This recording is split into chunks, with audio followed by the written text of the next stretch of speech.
ಸ್ನೇಹಿತರೆ, ಮೀಡಿಯಾ ಮಾಸ್ಟರ್ಸ್ಗೆ ಸ್ವಾಗತ ಸುಸ್ವಾಗತ. ಗೆಳೆಯರೆ, ಬೆಂಗಳೂರಿನ ಅಂಗಳದಿಂದ ಒಂದು ಆಘಾತಕಾರಿ ಸುದ್ದಿ ಹೊರಬೀಳ್ತಾ ಇದೆ. ಮೊನ್ನೆ ಚೆನ್ನೈಯಲ್ಲಿ ಪೊಲೀಸರು 4 ಜನರನ್ನ ಅರೆಸ್ಟ್ ಮಾಡಿದ್ರು. ಅವರನ್ನ ಸ್ವಲ್ಪ ಇಂಟರಾಗೇಟ್ ಮಾಡ್ತಿದ್ದ ಹಾಗೆ ಅವರಿಂದ ಒಂದು ದೊಡ್ಡ ಮಾಹಿತಿ ಹೊರಬಿತ್ತು. ಅದನ್ನ ಬೆನ್ನಹತ್ತಿ ಬಂದವರು ಬೆಂಗಳೂರಿನ ಜಿಗಣಿಯ ಹೊರವಲಯದಲ್ಲಿ ಮಾರುವೇಷದಲ್ಲಿ ಸಾಕಷ್ಟು ವರ್ಷಗಳಿಂದ ವಾಸ ಮಾಡ್ತಾ ಇದ್ದ ಪಾಕಿಸ್ತಾನಿ ಮೂಲದ ಕುಟುಂಬವೊಂದನ್ನ ಈಗ ಪೊಲೀಸರು ತಮ್ಮ ವಶಕ್ಕೆ ತಗೊಂಡಿದ್ದಾರೆ. ಹಾಗೆ ಇಲ್ಲಿ ಬಂದು ನೆಲೆಗೊಂಡ ಈ ಪಾಕಿಸ್ತಾನಿಗಳಿಗೆ ಇಲ್ಲಿ ಸಹಾಯ ಮಾಡ್ತಾ ಇದ್ದ ಕಾರಣಕ್ಕೆ ಮತ್ತೊಬ್ಬ ಸ್ಥಳೀಯನನ್ನು ಕೂಡ ಪೊಲೀಸರು ಹುಡುಕಾಡ್ತಾ ಇದ್ದಾರೆ. ಇದು ಭಾರತದ ಸದ್ಯದ ಪರಿಸ್ಥಿತಿಯ ಬಗ್ಗೆ ಭಯವನ್ನು ಹುಟ್ಟಿಸ್ತಾ ಇದೆ. ಇತ್ತೀಚೆಗಷ್ಟೇ ಭಾರತದಲ್ಲಿ ಸ್ಲೀಪರ್ ಸೆಲ್ಗಳು ಹೆಚ್ಚಾಗ್ತಾ ಇರೋದ್ರ ಬಗ್ಗೆ ಮಾಹಿತಿ ಸಿಕ್ಕಿತ್ತು. ಈಗ ಪಾಕಿಸ್ತಾನಿ ಪ್ರಜೆಗಳೇ ಭಾರತದಲ್ಲಿ ನಾನಾ ಹೆಸರುಗಳಲ್ಲಿ ನಾನಾ ಕಡೆಗಳಲ್ಲಿ ವಾಸ ಮಾಡ್ತಾ ಇದ್ದಾರೆ. ಅವರ ಬಳಿ ಭಾರತದ ಆಧಾರ್ ಕಾರ್ಡುಗಳಿವೆ, ವೋಟರ್ ಐಡಿಗಳಿವೆ, ಕಡೆಗೆ ಭಾರತದ ಪಾಸ್ಪೋರ್ಟ್ಗಳನ್ನು ಕೂಡ ಅವರು ಹೊಂದಿದ್ದಾರೆ ಅನ್ನೋ ಮಾಹಿತಿ ಇದೆಯಲ್ಲ, ಇದು ನಿಜಕ್ಕೂ ಅಚ್ಚರಿಗಷ್ಟೇ ಅಲ್ಲ, ಭಯಕ್ಕೆ ಕೂಡ ಕಾರಣ ಆಗ್ತಾ ಇದೆ. ಹಾಗಾದ್ರೆ ಬೆಂಗಳೂರಲ್ಲಿ ಅರೆಸ್ಟ್ ಆದವರು ಯಾರು? ಅವರು ಭಾರತಕ್ಕೆ ಬಂದಿದ್ದು ಹೇಗೆ? ಪಾಕಿಸ್ತಾನದ ಈ ಕುಟುಂಬ ಭಾರತದಲ್ಲಿದೆ ಅನ್ನೋದು ಇಷ್ಟು ವರ್ಷಗಳ ನಂತರ ಗೊತ್ತಾಗಿದ್ದಾದರೂ ಹೇಗೆ ಅನ್ನೋ ಬಗ್ಗೆ ಒಂದಷ್ಟು ಮಾಹಿತಿಯನ್ನ ನಾವಿಲ್ಲಿ ನೋಡೋಣ.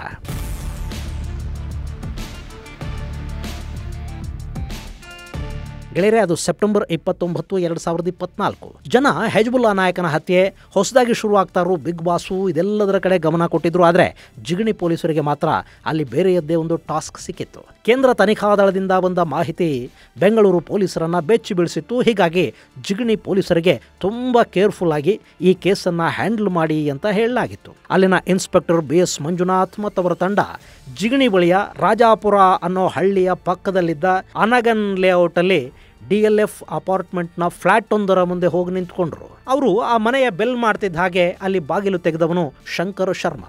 ಅವನನ್ನು ತಕ್ಷಣ ಪೊಲೀಸರು ಕಸ್ಟಡಿಗೆ ತಗೊಂಡ್ರು. ಆ ಮನೆಯಲ್ಲಿ ಇನ್ಯಾರಿದ್ದಾರೆ ಅನ್ನೋದನ್ನು ನೋಡ್ತಾರೆ. ಆಗ ಅವರಿಗೆ ಆಶಾ ಶರ್ಮಾ, ರಾಣಿ ಶರ್ಮಾ, ರಾಂಬಾಬು ಶರ್ಮಾ ಅನ್ನೋ ಇನ್ನೂ 3 ಜನ ಸಿಕ್ಕಿದ್ರು. ಈ ಆಶಾ ಶರ್ಮಾ ಶಂಕರ್ ಶರ್ಮನ ಹೆಂಡತಿಯಾಗಿದ್ರೆ ಇನ್ನಿಬ್ಬರು ಅವಳ ತಂದೆ ತಾಯಿಗಳಾಗಿದ್ರು. ಹೀಗೆ ಶರ್ಮಾ ಫ್ಯಾಮಿಲಿಯನ್ನ ಪೊಲೀಸರು ಸ್ಟೇಷನ್ಗೆ ಕರ್ಕೊಂಡು ಬಂದರು. ಪೊಲೀಸರಲ್ಲಿ ಅವರ ವಿಚಾರಣೆಯನ್ನ ಆರಂಭ ಮಾಡಿದ್ರು. ಆಗ ನಿಜಕ್ಕೂ ಶಾಕ್ ಆಗುವ ಸರದಿ ಪೊಲೀಸರದ್ದು. ಯಾಕೆಂದ್ರೆ ಅಲ್ಲಿ ಶಂಕರ ಶರ್ಮಾ ಅಂತ ಕರೆಸಿಕೊಳ್ತಿದ್ದವನ ನಿಜವಾದ ಹೆಸರು ರಶೀದ್ ಆಲಿ ಸಿದ್ದಿಕಿ ಅಂತ. ಇನ್ನು ಅವನ ಹೆಂಡತಿ ಆಶಾ ಶರ್ಮಾ ಇದ್ಲಲ್ಲ, ಅವಳ ಹೆಸರು ಆಯೇಷಾ ಅಂತ. ಈ ಇನ್ನಿಬ್ಬರು ವಯಸ್ಸಾದವರು, ಒಬ್ಬ ರಾಂಬಾಬು ಶರ್ಮಾ, ಅವನ ನಿಜ ನಾಮಧೇಯ ಹನೀಫ್ ಮಹಮ್ಮದ್ ಅಂತ. ಹಾಗೇನೆ ಅವನ ಹೆಂಡತಿ ರಾಣಿ ಶರ್ಮಾಳ ಮೂಲ ಹೆಸರು ರುಬಿನಾ ಅಂತ. ಹೀಗೆ ಅವರು ತಮ್ಮ ಮೂಲ ಹೆಸರನ್ನ ಬಾಯ್ಬಿಡುತ್ತಿದ್ದಂತೆ ಮಂಜುನಾಥ್ ಅವರ ತಂಡ ಮತ್ತಷ್ಟು ಎಚ್ಚೆತ್ತುಕೊಳ್ತು. ಅಲ್ಲಿ ಕೇಂದ್ರದಿಂದ ಬಂದಿದ್ದ ಮಾಹಿತಿ ನಿಜವಾಗಿತ್ತು. ಹೀಗಾಗಿ ಪೊಲೀಸರು ಆ ಬಂಧಿತರಿಂದ ಮತ್ತಷ್ಟು ವಿಷಯಗಳನ್ನ ಹೊರತೆಗೆಯೋದಕ್ಕೆ ಪ್ರಯತ್ನವನ್ನ ಆರಂಭ ಮಾಡಿದರು.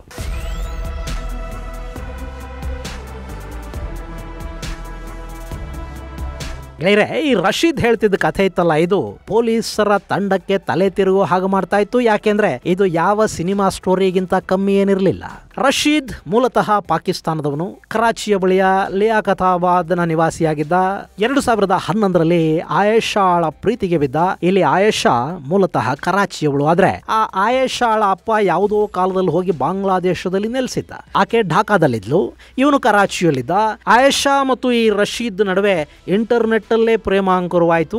ಅಲ್ಲೇ ಅವರಿಬ್ಬರು ಮದುವೆಯಾಗುವ ನಿರ್ಧಾರವನ್ನು ಕೂಡ ಮಾಡಿದರು. ಆದರೆ ಇಂಟರ್ನೆಟ್ಟಲ್ಲಿ ಪ್ರೀತಿಸಬಹುದು, ಸಂಸಾರ ಮಾಡೋದಕ್ಕಾಗೋದಿಲ್ವಲ್ಲ. ಹೀಗಾಗಿ ಇಂಟರ್ನೆಟ್ಟಲ್ಲಿ ಮದುವೆಯಾದ ರಶೀದ್ ತನ್ನ ಪ್ರೇಯಸಿ ಮತ್ತು ಪತ್ನಿಯನ್ನು ಹುಡುಕೊಂಡು ಬಾಂಗ್ಲಾದೇಶಕ್ಕೆ ಹೊರಟುಬಿಟ್ಟ.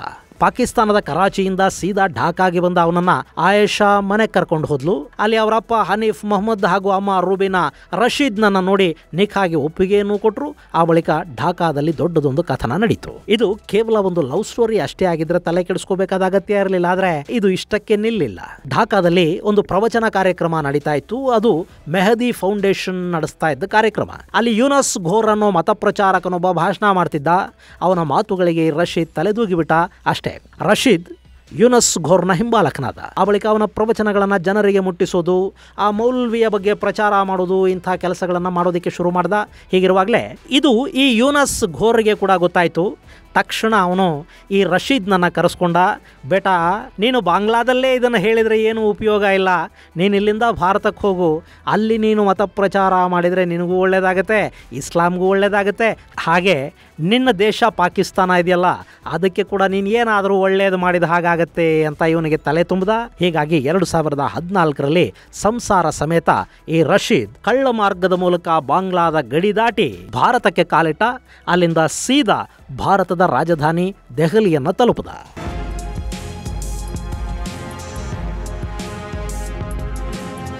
ಗೆಳೆಯರೆ, ಬಾಂಗ್ಲಾದೇಶದಿಂದ ಭಾರತಕ್ಕೆ ಬರೋರು ಒಂದು ಪಶ್ಚಿಮ ಬಂಗಾಳದ ಮೂಲಕ ಬರ್ತಾರೆ, ಅಸ್ಸಾಂ, ಮೇಘಾಲಯ ಅಥವಾ ತ್ರಿಪುರಾ ಗಡಿಯ ಮೂಲಕ ಭಾರತವನ್ನು ಪ್ರವೇಶ ಮಾಡ್ತಾರೆ. ಮತ್ತಷ್ಟು ಜನ ಸೀದಾ ನೇಪಾಳಕ್ಕೆ ಹೋಗ್ತಾರೆ. ಅಲ್ಲಿಂದ ಭಾರತದ ಗಡಿ ದಾಟೋದು ತುಂಬಾ ಸುಲಭ. ಹಾಗೇನೆ ನೇಪಾಳದ ಮೂಲಕ ಬರೋರಿಗೆ ಫೇಕ್ ಐಡೆಂಟಿಟಿ ಕಾರ್ಡ್ಗಳನ್ನು ಒದಗಿಸಿ ಕೊಡೋದಕ್ಕೆ ಅಂತಲೇ ಅಲ್ಲೊಂದಷ್ಟು ಜನರ ತಂಡ ಕೆಲಸ ಮಾಡುತ್ತೆ. ಅಲ್ಲಿ ಕೆಲ ISI ಏಜೆಂಟುಗಳು ಇದ್ದಾರೆ. ಅವರು ಕೂಡ ಬಾಂಗ್ಲಾದೇಶ, ಪಾಕ್ ಮೂಲದ ಜನ ಭಾರತಕ್ಕೆ ಗಡಿ ದಾಟಿ ಅಕ್ರಮವಾಗಿ ಬರಬೇಕು ಅಂದರೆ ಅವರಿಗೆ ನೇಪಾಳದ ನಕಲಿ ಐಡೆಂಟಿಟಿಯನ್ನು ಕ್ರಿಯೇಟ್ ಮಾಡಿಕೊಟ್ಟು ಅವರನ್ನು ಗಡಿ ದಾಟಿಸ್ತಾರೆ. ಆದರೆ ಈ ರಶೀದ್ ನೇಪಾಳದ ಮೂಲಕ ಬರಲಿಲ್ಲ, ಬದಲಿಗೆ ಬಾಂಗ್ಲಾದ ಪರ್ವೇಜ್ ಅನ್ನೋನ ನೆರವು ಪಡ್ಕೊಂಡು ಪಶ್ಚಿಮ ಬಂಗಾಳದ ಮಾಲ್ಡಾ ತಲುಪಿದ. ಅಲ್ಲಿಂದ ದೆಹಲಿಗೆ ಬರುವುದವನಿಗೆ ಕಷ್ಟ ಆಗಲಿಲ್ಲ. ಇನ್ನು ಹೀಗೆ ಗಡಿ ದಾಟಿ ಬಂದವರಿಗೆ ಒಂದು ಭಯ ಕಾಡ್ತಾ ಇತ್ತು, ಅಕಸ್ಮಾತ್ ಅವರ ಐಡೆಂಟಿಟಿಯನ್ನ ಇಲ್ಲಿ ಯಾರಾದರೂ ಚೆಕ್ ಮಾಡಿದ್ರೆ ಸಮಸ್ಯೆ ಆಗತ್ತೆ ಅನ್ನೋದು ಗೊತ್ತಿತ್ತು. ಹೀಗಾಗಿ ಅಕ್ಷಯ್ ಕುಮಾರ್ ಸಿನಿಮಾದಲ್ಲಿ ಭಯೋತ್ಪಾದಕನೊಬ್ಬ ಬ್ರಾಹ್ಮಣನ ವೇಷ ಹಾಕೊಂಡು ಬರ್ತಾನಲ್ಲ, ಹಂಗೆ ಈ ರಶೀದ್ ಮತ್ತವನ ಕುಟುಂಬ ಬ್ರಾಹ್ಮಣರ ವೇಷ ಹಾಕೊಳ್ತು, ಹೆಸರುಗಳನ್ನ ಬದಲಾಯಿಸಿಕೊಂಡು ಶರ್ಮಾ ಅನ್ನೋ ಹೆಸರಿಟ್ಟುಕೊಳ್ತು. ಆಧಾರ್ ಸೇರಿದ ಹಾಗೆ ಅವರಿಗೆ ಎಲ್ಲ ಐಡೆಂಟಿಟಿ ಕಾರ್ಡ್ಗಳು ಕೂಡ ಶರ್ಮಾ ಅನ್ನೋ ಹೆಸರಲ್ಲಿ ಸಿದ್ಧಗೊಂಡವು. ಅವುಗಳನ್ನು ಇಟ್ಟುಕೊಂಡು ಬಾಂಗ್ಲಾದೇಶದ ಮೂಲಕ ಬಂಗಾಳಕ್ಕೆ ಬಂದು ಅಲ್ಲಿಂದ ದೆಹಲಿಯನ್ನ ಇವನು ತಲುಪಿಕೊಂಡ. ಹೀಗಿರುವಾಗಲೇ ಈ ರಶೀದ್ ಪದೇ ಪದೇ ನೇಪಾಳಕ್ಕೆ ಹೋಗಿ ಘೋರ್ ಅನ್ನೋ ಮತಗುರು ಇದ್ನಲ್ಲ ಅವನನ್ನೂ ನೋಡಿಕೊಂಡು ಮಾತಾಡಿಸ್ಕೊಂಡು ಅವನು ಹೇಳಿದ್ದನ್ನ ಕೇಳಿಸ್ಕೊಂಡು ಬರೋದಕ್ಕೆ ಶುರು ಮಾಡ್ದ. ಆದರೆ ಸತತ 4 ವರ್ಷಗಳ ಕಾಲ ರಶೀದ್ ಫ್ಯಾಮಿಲಿ ದೆಹಲಿಯಲ್ಲೇ ಇತ್ತು. ಆ ಬಳಿಕ ಅವರು ಬಂದದ್ದು ಬೆಂಗಳೂರಿಗೆ.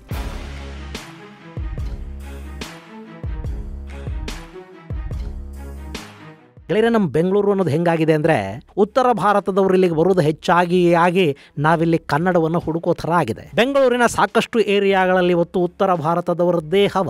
ಹಾಗಲ್ಲದೆ ಇದ್ದಿದ್ರೆ ಮೊನ್ನೆ ಅವಳು ಬೆಂಗಳೂರಿರೋದೇ ಉತ್ತರ ಭಾರತದವರಿಗೆ ಅಂತ ಹೇಳಿ ಒಂದು ವಿಡಿಯೋನ ಅಪ್ಲೋಡ್ ಮಾಡೋದಕ್ಕೆ ಹೋಗ್ತಾ ಇರಲಿಲ್ಲ. ಹೋಗ್ಲಿ ಬಿಡಿ, ಅದು ಬೇರೆ ಕಥೆ. ಈಗ ಇವರು ವಿಚಾರಕ್ಕೆ ಬರೋದಾದ್ರೆ, ಹೇಗೆ ನಮ್ಮಲ್ಲಿ ಹಿಂದಿ ಭಾಷಿಕರು ಉತ್ತರ ಭಾರತದವರು ಬಂದು ನೆಲೆಸ್ತಾರೋ ಹಾಗೆ ಈ ಕುಟುಂಬ ಕೂಡ ಬೆಂಗಳೂರಿಗೆ ಬಂತು. ಶರ್ಮಾ ಅನ್ನೋ ಹೆಸರಿತ್ತು ನೋಡಿ. ಹೀಗಾಗಿ ಇವರು ಶಿವಾಜಿ ನಗರಕ್ಕೋ ಯಾರಬ್ಬ ನಗರಕ್ಕೋ ಹೋಗಲಿಲ್ಲ, ಬದಲಿಗೆ ಜಿಗಣಿ ತಲುಪಿದ್ರು. ಇನ್ನು ಇಲ್ಲಿಗೆ ರಶೀದ್ ಬರೋಷ್ಟರಲ್ಲಿ ಅವನ ಬಳಿ ಭಾರತದ ಆಧಾರ್ ಕಾರ್ಡ್ ಇತ್ತು, ಡ್ರೈವಿಂಗ್ ಲೈಸೆನ್ಸ್ ಇತ್ತು, ಪಾಸ್ಪೋರ್ಟ್ ಕೂಡ ಇತ್ತು. ಇಲ್ಲಿ ರಶೀದ್ಗೆ ಬೆಂಗಳೂರಲ್ಲಿರೋದಕ್ಕೆ ಬೇಕಾದ ಎಲ್ಲ ಸಿದ್ಧತೆಗಳನ್ನು ಅವನ ಮತಗುರು ಘೋರ್ ಮಾಡಿಕೊಟ್ಟಿದ್ದಂತೆ. ಜೊತೆಗೆ ಅವನಿಗಿಲ್ಲಿ ಸಹಾಯ ಮಾಡೋದಕ್ಕೆ ಅಲ್ತಾಫ್ ಅನ್ನೋನನ್ನ ಆ ಘೋರ್ ನೇಮಕ ಮಾಡಿದ್ದಂತೆ. ಈ ಅಲ್ತಾಫ್ ಈ ರಶೀದ್ಗೆ ಮನೆ ಹುಡುಕಿ ಕೊಡೋದ್ರಿಂದ ಹಿಡಿದು ಪ್ರತಿಯೊಂದು ಸಹಾಯವನ್ನು ಮಾಡಿದ್ದ. ಹೀಗೆ ಜಿಗಣಿಗೆ ಬಂದ ರಶೀದ್ ಇಲ್ಲಿನ ಕೆಲ ಗ್ಯಾರೇಜ್ಗಳಿಗೆ ಸ್ಪೇರ್ ಪಾರ್ಟ್ಗಳನ್ನು ಮಾರಾಟ ಮಾಡೋದ್ರ ಮೂಲಕ ಜೀವನ ನಡೆಸ್ತಿದ್ದ. ಜೊತೆಗೆ ಮನೆಯಲ್ಲೇ ಬಿರಿಯಾನಿ ತಯಾರು ಮಾಡಿ ಆನ್ಲೈನ್ ಮೂಲಕ ಅದರ ಮಾರಾಟವನ್ನು ಕೂಡ ಮಾಡ್ತಾ ಇದ್ದ. ಹೀಗೆ ತನ್ನ ಹೆಂಡತಿಯ ಜೊತೆ ಬೆಂಗಳೂರಲ್ಲಿ ಅತ್ಯದ್ಭುತವಾದ ಬದುಕು ಕಟ್ಟಿಕೊಂಡು ವಾಸ ಮಾಡೋದಕ್ಕೆ ಶುರು ಮಾಡ್ದ. ಹೀಗೆ ವರ್ಷಗಳು ಕಳೆದವು. ಸರಿಸುಮಾರು 6 ವರ್ಷಗಳ ಕಾಲ ಈ ಕುಟುಂಬ ಯಾವ ತಲೆನೋವು ಇಲ್ಲದೆ ಬೆಂಗಳೂರಲ್ಲೇ ವಾಸ ಮಾಡೋದಕ್ಕೆ ಶುರು ಮಾಡ್ತು. ಹಾಗೇನೆ ರಶೀದ್ ತನಗೆ ಕೊಟ್ಟಿದ್ದ ಕೆಲಸವನ್ನು ಕೂಡ ನಿರಾತಂಕವಾಗಿ ಇಲ್ಲಿ ಮುಂದುವರಿಸ್ತಾ ಹೋದ.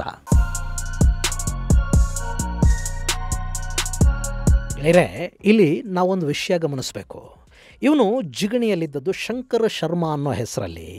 ಇವನು ಮನೆಯಲ್ಲಿದ್ದವರೆಲ್ಲ ಶರ್ಮಾಗಳಾಗಿದ್ದರು. ಇವನು ತನ್ನ ಮತಗುರುವಿನ ಪ್ರವಚನಗಳನ್ನು ಯಾರಿಗೆ ಬೋಧಿಸಬೇಕು? ಅದು ಇಸ್ಲಾಮಿನ ಅನುಯಾಯಿಗಳಿಗೆ ತಾನೆ. ಹಾಗಿದ್ರೆ ಅವನು ಎಲ್ಲಿಗೆ ಹೋಗಿ ಮತ ಪ್ರಚಾರ ಮಾಡ್ತಾನೆ? ಮಸೀದಿಗೆ ಹೋಗಬೇಕಲ್ವಾ? ಅಲ್ಲಿಗೆ ಹೋಗುವಾಗ ಅಲ್ಲಿ ಇವನಿಗೆ ಒಂದಷ್ಟು ಜನರ ಪರಿಚಯ ಆಗದೇ ಇರುತ್ತಾ? ಯಾವುದೇ ಒಂದು ಏರಿಯಾಗೆ ಹೊಸಬನೊಬ್ಬ ಬಂದು ಮಸೀದಿಗೆ ಪ್ರವೇಶ ಮಾಡ್ತಾನೆ ಅಂದರೆ ಅವನನ್ನು ಹಾಗೆ ಅಂತೂ ಬಿಟ್ಕೊಳ್ಳೋದಿಲ್ಲ. ಅವನ ಪೂರ್ವಾಪರಗಳನ್ನು ವಿಚಾರಿಸ್ತಾರೆ, ಅವನು ಯಾರು ಅನ್ನೋದನ್ನು ತಿಳ್ಕೊಳ್ಳೋ ಪ್ರಯತ್ನ ಮಾಡ್ತಾರೆ. ಅವನ ಮಾತಲ್ಲೇ ಅವನು ಹಿಂದೂನಾ ಮುಸ್ಲಿಮ ಅನ್ನೋದು ಗೊತ್ತಾಗಿ ಹೋಗುತ್ತೆ. ನಮಗೆ ಹಿಂದಿ ಮತ್ತು ಉರ್ದು ಎರಡೂ ಒಂದೇ ಥರ ಕೇಳಿಸೋದು ಯಾಕೆಂದರೆ ಆ ಭಾಷೆ ನಮಗೆ ಗೊತ್ತಿಲ್ಲ ಅನ್ನೋ ಕಾರಣಕ್ಕೆ. ಆದರೆ ನಿಮಗೆ ಸ್ವಲ್ಪ ಭಾಷೆಯ ಪರಿಚಯ ಇದ್ದುಬಿಟ್ರೆ ಹಿಂದಿ ಯಾವುದು ಉರ್ದು ಯಾವುದು ಅನ್ನೋದು ಅವರ ಮಾತಲ್ಲೇ ಅರ್ಥ ಆಗಿ ಹೋಗುತ್ತೆ. ಇಲ್ಲಿ ಇವನು ಮಸೀದಿಗೆ ಹೋಗ್ತಾ ಇದ್ದ. ಅಲ್ಲೊಂದಷ್ಟು ಜನರ ಪರಿಚಯ ಆಗಿತ್ತು. ಬಿರಿಯಾನಿ ಮಾರ್ತಾ ಇದ್ದ. ಶರ್ಮಾ ಬಿರಿಯಾನಿ ಅಂತ ನೀವೆಲ್ಲಾದ್ರೂ ಕೇಳೋದಕ್ಕೆ ಸಾಧ್ಯನಾ? ಇವನು ಮನೆಯಲ್ಲಿ ಬಿರಿಯಾನಿ ಮಾಡಿ ಅದನ್ನ ಆನ್ಲೈನ್ ಮೂಲಕ ಸಪ್ಲೈ ಮಾಡ್ತಿದ್ದ. ಇವನ ಹತ್ರ ಯಾರು ಬಿರಿಯಾನಿಯನ್ನ ತಗೊಂಡು ಹೋಗ್ತಾ ಇದ್ರು. ಇವನು ಪ್ರವಚನಗಳನ್ನ ಕೊಡೋದಿಕ್ಕೆ, ಧರ್ಮ ಪ್ರಚಾರ ಮಾಡೋದಿಕ್ಕೆ, ಘೋರ್ನ ಬಗ್ಗೆ ಜನಕ್ಕೆ ತಿಳಿಸೋದಕ್ಕೆ ಹೋಗ್ತಿದ್ನಲ್ಲ, ಅಲ್ಲಿ ಇವನ ಮಾತುಗಳನ್ನ ಕೇಳ್ತಿದ್ದವರಿಗೆ ಇವನು ಯಾರು, ಇವನ ಮೂಲ ಹೆಸರೇನು ಅನ್ನೋದು ಗೊತ್ತಿಲ್ಲದೆ ಇರೋದಕ್ಕೆ ಸಾಧ್ಯನಾ? ಅದರ ಅರ್ಥ ಅಲ್ಲಿ ಗೊತ್ತಿದ್ದೂ ಕೂಡ ಅಲ್ಲಿನ ಕೆಲವರು ಇವನ ಛದ್ಮವೇಷಕ್ಕೆ ಸಪೋರ್ಟ್ ಮಾಡಿರೋ ಸಾಧ್ಯತೆಯನ್ನ ಅಲ್ಲಗೆಳೆಯೋದಕ್ಕಾಗತ್ತಾ? ಭಾರತದಲ್ಲಿ ಅತ್ಯಂತ ಆತಂಕಕ್ಕೆ ಕಾರಣವಾಗುವಂತಹ ಅಂಶಗಳೇ ಇವು. ಇನ್ನು ನಮ್ಮ ಪುರಾಣಗಳಲ್ಲಿ ಬ್ರಾಹ್ಮಣರ ವೇಷ ಹಾಕೊಂಡು ಬರ್ತಾ ಇದ್ದ ರಾಕ್ಷಸರ ಸಾಕಷ್ಟು ಕಥೆಗಳನ್ನು ನಾವು ಓದಿದ್ದೀವಿ. ಯಾರು ಬೇಕಾದರೂ ಈ ದೇಶದಲ್ಲಿ ಹಿಂದೂ ವೇಷ, ಬ್ರಾಹ್ಮಣನ ವೇಷ ಹಾಕ್ಕೊಂಡು ಯಾರನ್ನ ಬೇಕಾದರೂ ವಂಚಿಸೋದಕ್ಕೆ ಸಾಧ್ಯ ಆಗುತ್ತೆ.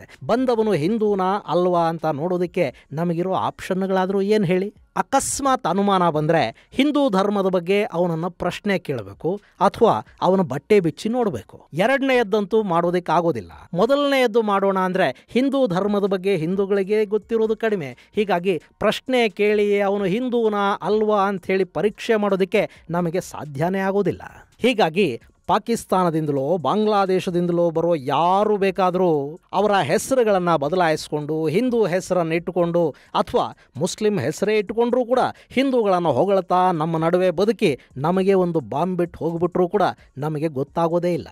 ಇನ್ನು 2018ರಲ್ಲಿ ಬೆಂಗಳೂರಿಗೆ ಬಂದು ಸೆಟ್ಲ್ ಆದ್ನಲ್ಲ ಈ ರಶೀದ್, ಅವನ ಬಗ್ಗೆ ಈಗಲೂ ಕೂಡ ನಮ್ಮ ಪೊಲೀಸರಿಗೆ ಗೊತ್ತಾಗ್ತಾ ಇತ್ತೋ ಇಲ್ವೋ. ಆದರೆ ಚೆನ್ನೈಯಲ್ಲಿ ಇಂಥದ್ದೇ ಒಂದು ಕುಟುಂಬ ಇಮಿಗ್ರೇಷನ್ನಲ್ಲಿ ಸಿಕ್ಕಾಕೊಳ್ತು. ಅಲ್ಲಿ ಮೊಹಮ್ಮದ್ ಯಾಸಿನ್ ಅಲಿಯಾಸ್ ಕಾರ್ತಿಕ್ ಶರ್ಮಾ ಹಾಗೂ ಅವನ ಪತ್ನಿ ಝೈನಬಿ ನೂರ್ ಅಲಿಯಾಸ್ ನೇಹಾ ಶರ್ಮಾ ಹಾಗೆ ಅಲ್ತಾಫ್ ಮತ್ತವನ ಹೆಂಡತಿ ಫಾತಿಮಾ ಗೌರ್ ಕೂಡ ಅಲ್ಲಿನ ಇಮಿಗ್ರೇಷನ್ ಅಧಿಕಾರಿಗಳಿಗೆ ಸಿಕ್ಕಿಬಿದ್ರು. ಇಲ್ಲಿ ಅಲ್ತಾಫ್ ಬೆಂಗಳೂರಲ್ಲಿ ರಶೀದ್ಗೆ ಹೆಲ್ಪ್ ಮಾಡಿದ್ನಲ್ಲ, ಅದೇ ಅಲ್ತಾಫ್ನೇನಾ ಅನ್ನೋದು ಪೊಲೀಸರು ಇನ್ನೂ ದೃಢಪಡಿಸ್ತಾ ಇಲ್ಲ. ಇನ್ನು ಇಲ್ಲಿ ಇವರು ಸಿಕ್ಕಿಬಿದ್ದಿರೋದು ಕೂಡ ಬಾಂಗ್ಲಾದೇಶಕ್ಕೆ ಹೋಗಿ ಬರ್ತಾ ಇದ್ದಿದ್ದರಿಂದ ಅನ್ಸತ್ತೆ. ಒಂದು ವೇಳೆ ಅವರು ಬಾಂಗ್ಲಾದೇಶಕ್ಕೆ ನೇರವಾಗಿ ಹೋಗಿ ಬರದೆ ನೇಪಾಳಕ್ಕೆ ಹೋಗಿ ಅಲ್ಲಿಂದ ಬಾಂಗ್ಲಾಗೆ ಹೋಗಿ ಆನಂತರ ಮತ್ತೆ ನೇಪಾಳಕ್ಕೆ ಬಂದು ನೇಪಾಳದ ಮೂಲಕ ಭಾರತಕ್ಕೆ ಬಂದುಬಿಟ್ಟಿದ್ದರೆ ಬಹುಶಃ ನಮ್ಮ ಇಮಿಗ್ರೇಷನ್ ಅಧಿಕಾರಿಗಳಿಗಾಗ್ಲಿ ಪೊಲೀಸರಿಗಾಗ್ಲಿ ಇವರು ಸಿಗೋದಿಕ್ಕೆ ಚಾನ್ಸೇ ಇರಲಿಲ್ವೇನೋ. ಇಲ್ಲಿ ಕಾರ್ತಿಕ್ ಶರ್ಮಾ, ನೇಹಾ ಶರ್ಮಾ ಬಾಂಗ್ಲಾದಿಂದ ಯಾಕೆ ಬಂದರು ಅನ್ನೋ ಪ್ರಶ್ನೆ ಇಮಿಗ್ರೇಷನ್ ಅಧಿಕಾರಿಗಳನ್ನ ಕಾಡಿರಬಹುದು. ಈ ಶರ್ಮಾ ಅನ್ನೋದು ಬೆಂಗಾಲಿಗಳ ಸರ್ನೇಮ್ ಅಲ್ಲ. ಅಲ್ಲಿನ ಬ್ರಾಹ್ಮಣರು ಮುಖರ್ಜಿ, ಚಟರ್ಜಿ ಇಂಥ ಹೆಸರುಗಳನ್ನು ಇಟ್ಕೋತಾರೆ. ಶರ್ಮಾ ಉತ್ತರ ಪ್ರದೇಶ, ಬಿಹಾರ ಹೀಗೆ ಉತ್ತರ ಭಾರತದ ಬ್ರಾಹ್ಮಣರು ಇಟ್ಟುಕೊಳ್ಳುವ ಉಪನಾಮ. ಹೀಗಾಗಿ ಈ ಶರ್ಮಾಗಳು ಬಾಂಗ್ಲಾದಿಂದ ಯಾಕೆ ಬಂದರು ಅನ್ನೋ ಅನುಮಾನ ಇಮಿಗ್ರೇಷನ್ ಅಧಿಕಾರಿಗಳನ್ನು ಕಾಡ್ತೇನೋ ಅಥವಾ ಇವರ ವರ್ತನೆಯನ್ನು ನೋಡಿ ಅವರಿಗೊಂದಷ್ಟು ಅನುಮಾನಗಳು ಬಂದಿರಲೂಬಹುದು. ಹೀಗಾಗಿ ಅವರನ್ನು ಪ್ರಶ್ನೆ ಮಾಡೋದಕ್ಕೆ ಅಧಿಕಾರಿಗಳು ಶುರು ಮಾಡಿದ್ದಾರೆ. ಅಲ್ಲಿ ಇನ್ನೊಂದಷ್ಟು ಅನುಮಾನಗಳು ಶುರುವಾಗಿವೆ. ಹೀಗಾಗಿ ಅವರನ್ನು ವಶಕ್ಕೆ ತಗೊಂಡು ವಿಚಾರಣೆಗೆ ಒಳಪಡಿಸಿದ್ದಾರೆ. ಹೀಗೆ ಚೆನ್ನೈಯಲ್ಲಿ ಆ ಕುಟುಂಬ ತಗಲಾಕೊಂಡ ನಂತರ ಅವರು ಬೆಂಗಳೂರಲ್ಲಿ ಇದೇ ಥರದ ಇನ್ನೊಂದು ಕುಟುಂಬ ಇರೋ ಬಗ್ಗೆ ಕೂಡ ಬಾಯ್ಬಿಟ್ಟಿದ್ದಾರೆ. ಆ ಮಾಹಿತಿಯ ಆಧಾರದ ಮೇಲೆ ನಮ್ಮ ಜಿಗಣಿಯ ಪೊಲೀಸರು ಈ ರಶೀದ್ ಶರ್ಮಾನನ್ನ ಅರೆಸ್ಟ್ ಮಾಡಿ ಅವನ ಕುಟುಂಬದ ಸಮೇತ ಕರ್ಕೊಂಡು ಬಂದು ಇಟ್ಕೊಂಡಿದ್ದಾರೆ. ಇನ್ನು ಈ ರಶೀದನ್ನು ಅರೆಸ್ಟ್ ಮಾಡಿದ್ರಲ್ಲ, ಆಗ ಅಲ್ಲೊಂದಷ್ಟು ಪಾಂಪ್ಲೆಟ್ಗಳು ಸಿಕ್ಕಿವೆ. ಅವುಗಳಲ್ಲಿ ಮೆಹದಿ ಫೌಂಡೇಶನ್ ಬಗ್ಗೆ ಒಂದಷ್ಟು ಮಾಹಿತಿ ಇದೆ. ಯೂನಸ್ ಘೋರ್ ಅನ್ನೋ ಮತಪ್ರಚಾರಕನ ಫೋಟೋ ಕೂಡ ಅದರಲ್ಲಿತ್ತಂತೆ. ಹಾಗೇನೆ ಜಶ್ನೆ ಇ ಯೂನಸ್ ಅನ್ನೋ ಹೆಸರು ಕೂಡ ಅಲ್ಲಿತ್ತು ಅನ್ನೋದನ್ನ ಪೊಲೀಸರು ತಿಳಿಸ್ತಾ ಇದ್ದಾರೆ.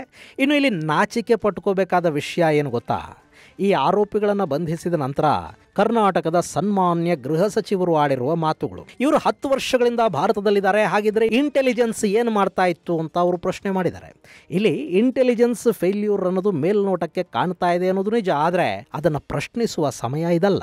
ಆಯ್ತಪ್ಪ, ನಮ್ಮ ಕರ್ನಾಟಕದ ಪೊಲೀಸ್ ಇಲಾಖೆಯಲ್ಲಿ ಕೂಡ ಒಂದು ಇಂಟೆಲಿಜೆನ್ಸ್ ಅಂತ ಇದೆ ಅಲ್ವಾ, ಸ್ಟೇಟ್ ಇಂಟೆಲಿಜೆನ್ಸ್ ಅಂತ ಕರೀತಾರೆ. ಅದು ಮುಖ್ಯಮಂತ್ರಿಗೆ ರಿಪೋರ್ಟ್ ಮಾಡಿಕೊಳ್ಳುತ್ತೆ, ಹಾಗೆ ಗೃಹ ಸಚಿವರಿಗೆ ಕೂಡ ಮಾಹಿತಿಯನ್ನು ಕೊಡುತ್ತೆ. ಗೃಹ ಇಲಾಖೆಯ ಅಡಿಯಲ್ಲೇ ಅದು ಕೆಲಸ ಮಾಡುತ್ತೆ. ಇವನು ಬಂದು ನೆಲೆಗೊಂಡಿದ್ದು 2018ರಲ್ಲಿ. ಆಗಿದ್ದದ್ದು ಇದೇ ಪರಮೇಶ್ವರ್ ಅವರ ಸರ್ಕಾರ. ಈ ಸನ್ಮಾನ್ಯ ಗೃಹ ಸಚಿವ ಪರಮೇಶ್ವರ್ ಅವರು ಅವತ್ತು ಈ ರಾಜ್ಯದ ಉಪಮುಖ್ಯಮಂತ್ರಿ ಬೇರೆ ಆಗಿದ್ರು. ಅವತ್ತು ಈ ಮಹಾಪುರುಷರು ಏನು ಮೇಯಿಸ್ತಾ ಇದ್ರು? ಇಲ್ಲಿ ರಾಜಕೀಯ ಪಕ್ಷ ಯಾವುದು ಬೇಕಾದರೂ ಇರಲಿ, BJP ಇರಲಿ, ಕಾಂಗ್ರೆಸ್ ಇರಲಿ, JDS ಇರಲಿ, ಮತ್ಯಾವುದೇ ಇರಲಿ, ಕೆಲ ರಾಜಕಾರಣಿಗಳ ಬಗ್ಗೆ ನಮಗೆ ಅಸಹ್ಯ ಆಗೋದು ಇದೇ ಕಾರಣಗಳಿಗೆ. ಒಬ್ಬ ಪಾಕಿಸ್ತಾನಿ ಬಾಂಗ್ಲಾದೇಶದ ಮೂಲಕ ಅಕ್ರಮವಾಗಿ ಭಾರತವನ್ನು ಪ್ರವೇಶ ಮಾಡ್ತಾನೆ. 2018ರಿಂದ 2024ರವರೆಗೆ ಅವನು ಬೆಂಗಳೂರಲ್ಲಿರ್ತಾನೆ. ಇಲ್ಲಿ ಅವನದ್ದೇ ಹೆಸರಲ್ಲಿ ಪಾಸ್ಪೋರ್ಟ್ಗಳಾಗತ್ವೆ, ಆಧಾರ್ ಕಾರ್ಡ್ ಸೇರಿದ ಹಾಗೆ ಎಲ್ಲ ದಾಖಲೆಗಳು ಅವನಿಗೆ ಸಿಗತ್ವೆ. ಕಡೆಗೆ ಅವನ ಅದೃಷ್ಟ ಕೆಟ್ಟು ಮತ್ತೆಲ್ಲೋ ಯಾರೋ ಇಂಥದ್ದೇ ಕೆಲಸ ಮಾಡಿ ತಗಲಾಕೊಂಡು ಅವರು ಕೊಟ್ಟ ಮಾಹಿತಿಯ ಪ್ರಕಾರ ಇಲ್ಲಿನ ಪೊಲೀಸರಿಗೆ ಗೊತ್ತಾಗಿ ಇವನು ಅರೆಸ್ಟ್ ಆಗ್ತಾನೆ. ಅದನ್ನು ಈ ರಾಜ್ಯದ ಗೃಹ ಸಚಿವರು ಸಮರ್ಥಿಸಿಕೊಳ್ಳೋ ಪ್ರಯತ್ನ ಮಾಡೋದು ಹೇಗೆ ಅಂದರೆ, ಇಂಟೆಲಿಜೆನ್ಸ್ ಏನು ಮಾಡ್ತಾ ಇತ್ತು ಅಂತ. ಇಲ್ಲಿ ಪರಮೇಶ್ವರ್ ಅಂತ ಸೀನಿಯರ್ ರಾಜಕಾರಣಿಯ ಬಾಯಲ್ಲಿ ಬರಬೇಕಾದ ಮಾತಲ್ಲ ಇದು. ಇಂಥವರು ಬೆಂಗಳೂರಲ್ಲಿ ಇನ್ಯಾರ್ಯಾರಿದ್ದಾರೆ ಅನ್ನೋದನ್ನು ನಾವು ತನಿಖೆ ಮಾಡ್ತೀವಿ, ಹುಡುಕಿಸ್ತೀವಿ, ಅವರನ್ನು ಹಿಡಿದು ಕಾನೂನು ಕ್ರಮ ಕೈಗೊಳ್ತೀವಿ ಅಂತ ಅವರು ಹೇಳಬೇಕಿತ್ತು. ಜೊತೆಗೆ ಅಂಥದ್ದೊಂದು ಆದೇಶವನ್ನು ಕೂಡ ಪೊಲೀಸ್ ಇಲಾಖೆಗೆ ಕೊಡಬೇಕಿತ್ತು.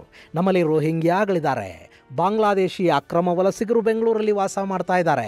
ನಮ್ಮ ಸಾಕಷ್ಟು ಕಾಫಿ ಎಸ್ಟೇಟ್ಗಳಲ್ಲಿ ಕೂಡ ಬಾಂಗ್ಲಾದೇಶಿಗಳು, ರೋಹಿಂಗ್ಯಾಗಳು ಕೆಲಸ ಮಾಡ್ತಿದ್ದಾರೆ ಅನ್ನೋ ಆರೋಪಗಳು ಕೇಳಿ ಬರ್ತಾ ಇವೆ. ಇಷ್ಟಾದರೂ ಕೂಡ ಅವರನ್ನು ಹುಡುಕುವ, ಗುರುತು ಪತ್ತೆ ಮಾಡುವ ಮತ್ತು ವಾಪಸ್ಸು ಕಳುಹಿಸೋದಕ್ಕೆ ಕ್ರಮ ಕೈಗೊಳ್ಳುವ ಕೆಲಸಕ್ಕೆ ನಮ್ಮ ಗೃಹ ಇಲಾಖೆ ಮುಂದಾಗ್ತಾ ಇಲ್ಲ ಅನ್ನೋದು ನಿಜಕ್ಕೂ ಬೇಸರದ ಸಂಗತಿ. ಗೃಹ ಸಚಿವ ಪರಮೇಶ್ವರ್ ಅವರು ಇಂಟೆಲಿಜೆನ್ಸ್ ಮೇಲೆ, ಪೊಲೀಸರ ಮೇಲೆ ಇಂಥ ಆರೋಪಗಳನ್ನು ತಳ್ಳೋದಿದೆಯಲ್ಲ, ಅದು ನಿಜಕ್ಕೂ ಸರಿಯಾದ ಕೆಲಸ ಅಲ್ಲ. ಇಂಥ ರಾಜಕಾರಣಿಗಳು ಸರಿ ಹೋಗೋವರೆಗೆ ನಮ್ಮ ಪೊಲೀಸರಿಗೆ ಕೂಡ ಸರಿಯಾಗಿ ಕೆಲಸ ಮಾಡೋದಕ್ಕೆ ಸಾಧ್ಯ ಆಗೋದಿಲ್ಲ. ಪಾಪ ಅವರಾದರೂ ಏನು ಮಾಡ್ತಾರೆ, ಒತ್ತಡದಲ್ಲಿ ಬದುಕ್ತಾ ಇರ್ತಾರೆ. ರಾಜಕಾರಣಿಗಳ ಮಾತುಗಳನ್ನು ಕೇಳಬೇಕಾಗತ್ತೆ.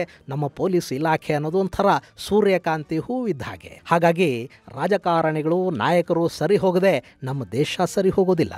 ಇದು ಗೆಳೆಯರೆ, ಪಾಕಿಸ್ತಾನದ ಪ್ರಜೆಯೊಬ್ಬ ಬೆಂಗಳೂರಲ್ಲಿ 6 ವರ್ಷಗಳಿಂದ ಕುಟುಂಬ ಸಮೇತ ವಾಸವಾಗಿದ್ದ ಹಾಗೂ ಅವನನ್ನು ಈಗ ಪೊಲೀಸರು ಬಂಧಿಸಿದ್ದಾರೆ ಅನ್ನೋದರ ಕುರಿತಾದ ಒಂದಷ್ಟು ಮಾಹಿತಿ. ಮುಂದಿನ ಸಂಚಿಕೆಯಲ್ಲಿ ಮತ್ತಷ್ಟು ವಿಶೇಷಗಳ ಜೊತೆ ಮತ್ತೆ ಭೇಟಿಯಾಗೋಣ.